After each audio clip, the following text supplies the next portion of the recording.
Greetings out there in YouTube land. This is Morris, man. As always, I thank you guys for coming to my channel. I thought I would make a brief posting to acknowledge we lost a great jazz piano player, Alfred McCoy Tyner. He passed away at the age of 81. I'm not quite sure if he passed away early this morning or late yesterday evening, but I just got the news myself. And I just thought I would make a quick posting just to pay respects to a tremendous, phenomenal player. I remember when I lived in Chicago back in the 80s, I used to listen to this radio program called Still After Dark with Richard Steele. And he used to play a lot of his Tyner's songs. You know, I got the utmost respect for jazz players. You know, I hail them as gods, you know, because you got to really be good to do that. You know, the stuff you hear on the radio today, and by no means I'm trashing it, because I'm not. 3 chords, sometimes 2 chords.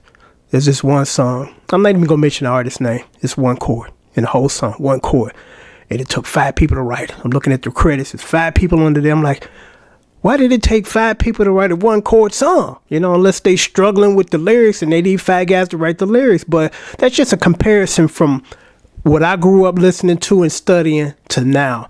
And I thank God that I grew up in the era that I did and the musician that I am, because if I was a 20-year-old dude, I'd be playing with one hand too right now myself, you know, because I'd be a part of that culture where you self-taught, you're using studio tricks, you're using computer tricks.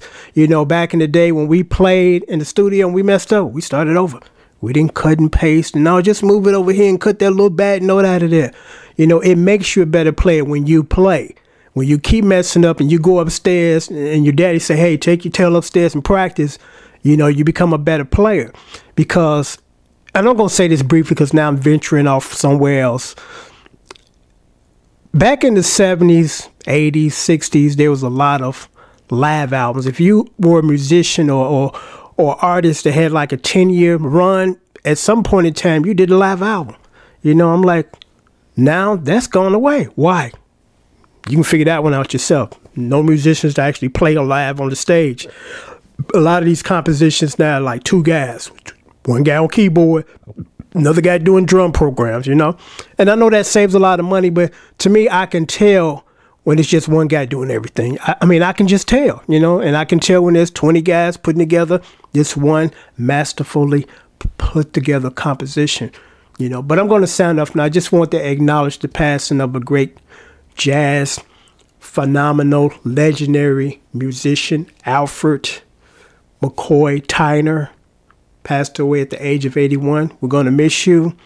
You guys are a dying breed, and ain't too many people being replaced or replacing you guys as far as another great replacement for the last legendary artist that passed away.